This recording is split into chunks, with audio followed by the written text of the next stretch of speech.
আমার আর কীর্তন শুনতে ভালো লাগছে না, আমি আজকে আর প্রভুর নাম গাইব না, আমি বাড়ি যাবো। শ্রীবাস, তুমি যাও, দরজা খুলে দাও। শ্রীবাস তো বলে, কি হলো প্রভু, তুমি তো বাড়ি যাবো কোনোদিন বলো না, আজ তোমার কি হয়েছে? না শ্রীবাস, আজকে আমার বড় মায়ের কথা মনে পড়ছে, তুমি যাও, দরজা খুলে দাও, আমি বাড়ি যাব।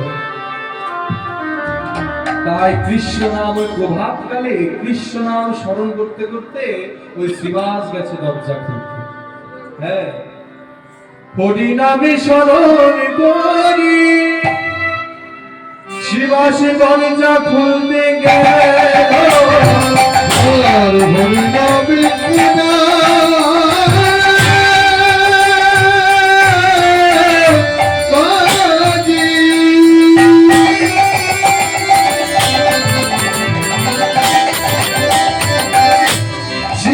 দরজা খুলতে গেল,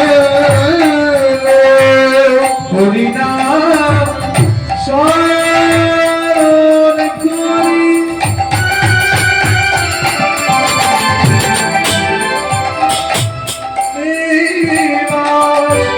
দরজা খুলতে গেল, হরি নাম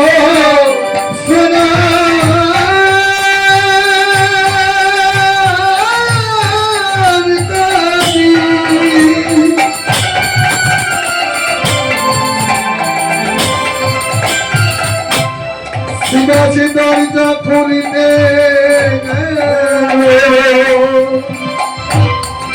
মদির হারা ছাগ মুন্ড, মদির হারা ছাগ মুন্ড,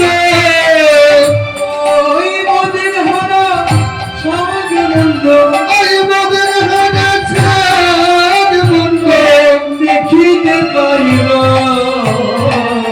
দেখিতে পাইল,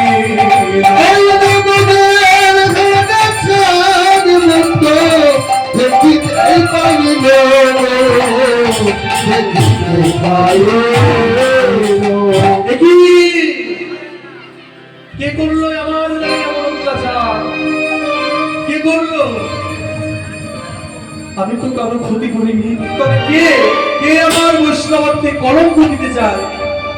কে চায় আমার এমন বিশাল ক্ষতি? ওগো হে নদিয়াবাসী, আমি মনে মনে ভাবলাম, আমার মনে মনে বড় অহংকার হয়েছিল যে আমার পতিত পাবন মহাপ্রভু আবির্ভূত হওয়ায় হয়তো আমাদের নদিয়ায় আর কোনো পতিত নেই। কিন্তু আমি ভুল, যে ব্যক্তি এই কাজ করেছে সে আমাকে জানিয়ে দিয়ে গেছে। ও শ্রীবাস, তুমি যা ভাবছো ভুল ভাবছো, আমি এখনো একজন পতিত রয়েছি,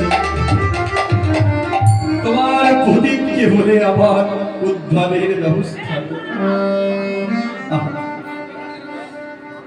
তবে শোনো, যে আমার দরজায় এমন অত্যাচার করেছো তাকে আমি এই প্রভাতে আশীর্বাদ করলাম। আমি যদি সত্যি বৈষ্ণব হয়ে থাকি, একটু হলেও যদি আমি আমার মহাপ্রভুর সেবা করে থাকি, আমি তোমায় আশীর্বাদ করলাম, আমার মহাপ্রভু এই পতিতকেও উদ্ধার করবে।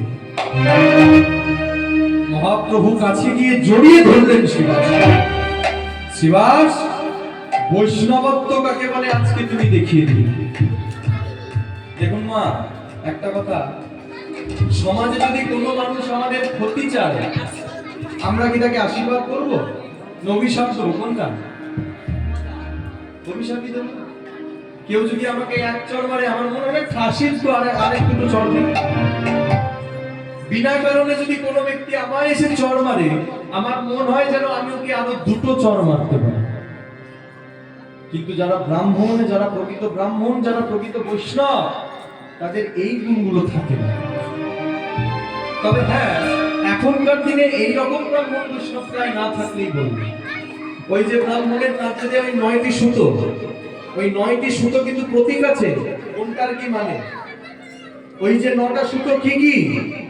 ওই 9টা সুতো হলো সম, দম, তপ, শৌচ, ক্ষান্তি, আর্যমেবচ জ্ঞানম বিজ্ঞানম আস্তিকম। সম মানে অন্তরিন্দ্রিয় সংযম, দম মানে বহিরিন্দ্রিয় সংযম, তপ মানে তপস্যা।